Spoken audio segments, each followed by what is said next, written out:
In the deepest hour of the night, when I felt the warm, rotting breath of something at the edge of my bed brushing against my neck, my skin prickled with goosebumps and a scream clawed at my throat, trapped, unable to escape. When I opened my eyes, my room was shrouded in an icy mist. Shadows writhed across the ceiling, crawling along the walls as if alive, their claw-like scratches tearing at the wood with a sickening rasp. My name was Alex, 32 years old, a solitary accountant living in the desolate town of Blackmore in northern England. By day, I wrestled with numbers at my desk.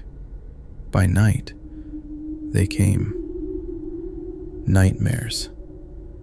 At first, I thought they were dreams born of exhaustion, but they weren't. They were real, and each night they drew closer. Blackmore, with its gray stone houses and a valley perpetually cloaked in fog, felt like a place forgotten by time. My home was my grandfather's inheritance, a creaking Victorian manor that groaned under its own weight. Before he died, he warned me, "Don't sleep alone in that house, Alex. Some things awaken in the dark." I dismissed him. That was 3 weeks ago. The first attack came as I drifted into sleep one night. My eyes snapped open, but my body was stone. I was paralyzed. Arms, legs, everything locked in place. A weight pressed on my chest, as if someone were sitting there. In the darkness, a silhouette emerged at the foot of my bed. Tall, skeletal, its skin scaly and cracked, its eyes glowing like red embers. "Alex," it whispered. My heart pounded in my ears. I tried to scream, but my lips were sealed shut. It drew closer. Leaning over me, its breath reeked of decayed flesh and mold, a nauseating stench that churned my stomach. Its claws tugged at my blanket, cold as ice, yet where they touched, my skin burned. Its fingers slithered down my chest, nails digging into my flesh. Blood trickled, warm and sticky. But that was just the beginning. It pressed against me, its weight crushing my bones. A darkness seeped into me, a black, viscous sensation, poisoning my soul. "You are mine," it growled. Its eyes were an abyss, drawing me in.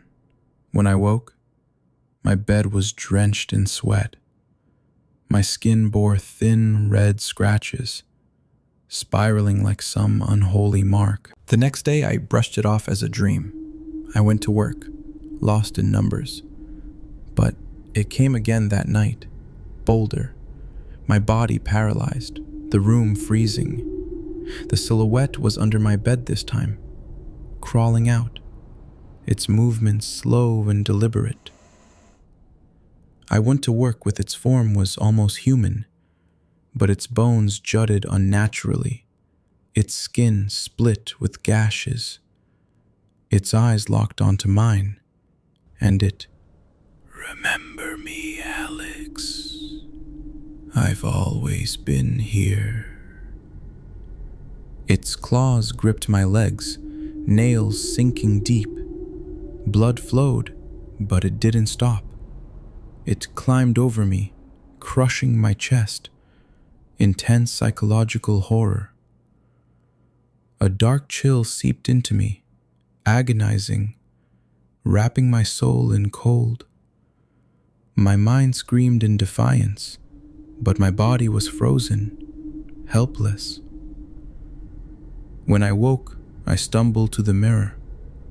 Dark circles shadowed my eyes, my skin pale. New scratches marred my chest, like claw marks. The attacks continued.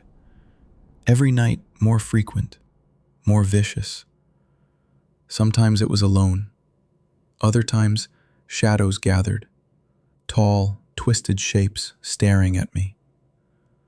One looked like my reflection, but its eyes were hollow, its mouth torn wide. "Alex, come," they whispered. My body was paralyzed, my mind shrieking. The thing sat on my chest, its claws raking my skin. Blood flowed, deeper each time. A black, sticky darkness poured into me, filling my core. "Shh, join us," it hissed.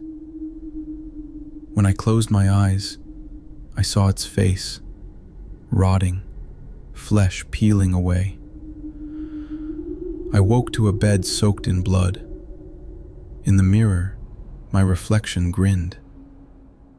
I hadn't smiled. Days blurred into sleepless torment.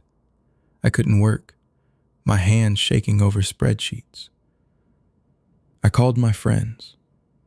First Mike, an old buddy. We met at the pub. "Mike, something comes at night. It paralyzes me, touches me, speaks." He laughed. "Alex, you're watching too many horror films." "Nightmares? It's just stress." Then I told Sarah, a friend since high school, "Please, it's real. I feel its breath." Her eyes darted away. "Alex, see a doctor. You sound unhinged." My friends drifted away. Invitations stopped. Texts went unanswered. I was alone. The townsfolk were already distant, whispering in foggy streets.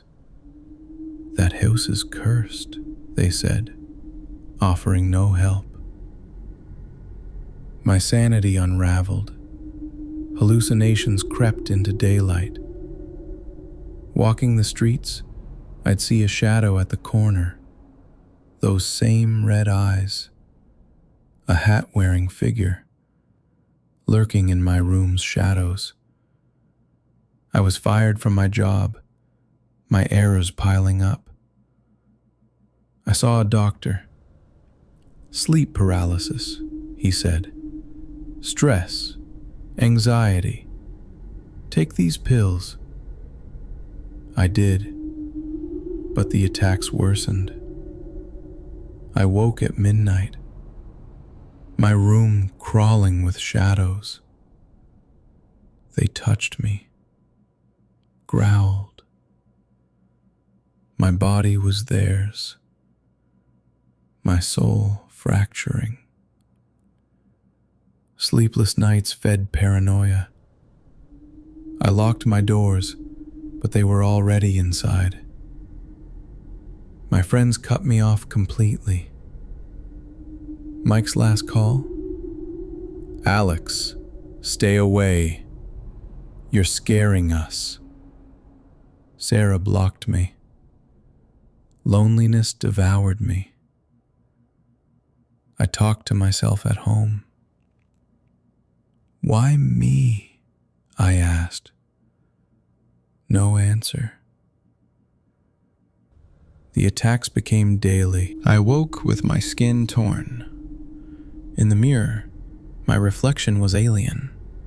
Hollow eyes, a crooked grin. I stopped eating, sleeping.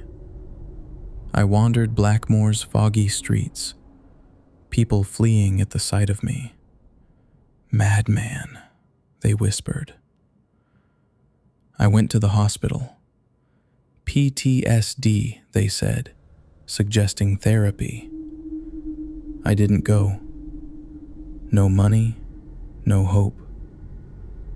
Finally, despair consumed me. The nights were endless. The thing came. Each time, sinking deeper. It was swallowing my soul. Friendless, familyless, alone. My grandfather's house was a prison. One night, I couldn't bear it anymore. I surrendered to the darkness. I approached the window, my trembling hands gripping the sill. The fog below called, a bottomless void. The thing stood behind me, its breath grazing my neck. "You're ours now," it whispered. I closed my eyes and stepped forward. But did I fall? In the darkness, I felt that breath again, that rotting breath. I opened my eyes, but my body was paralyzed once more. The thing stood before me, grinning. It pulled me into the void. Was the pain gone? No! The endless assault began. In the realm of nightmares, trapped in eternal paralysis, unable to scream. Now, I am one of them. But the torment hasn't stopped. No, it's worse, gnawing at my core, tearing my soul apart. Their curse an insatiable hunger, a relentless thirst. For it to end, I need a sacrifice. A fresh soul, brimming with fear, as helpless and alone as I was. And I'm coming for you. Yes, you. Listening to this now, alone in your room, feeling the shadows shift even under the light.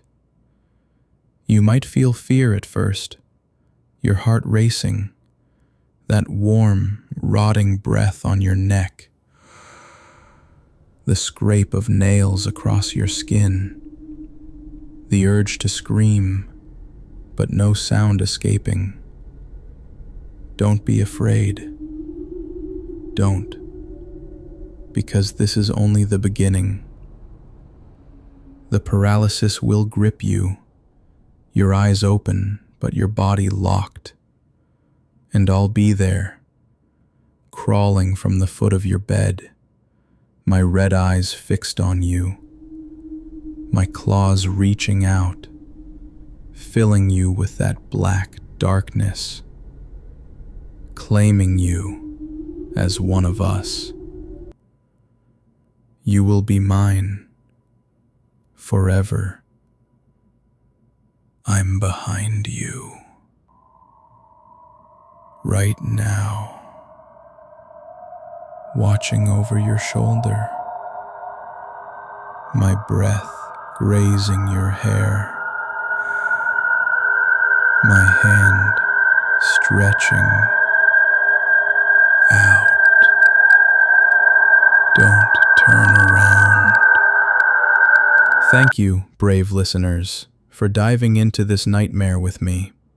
If you felt the chill, hit that like button and subscribe, because the darkness is always watching, and there's more to come.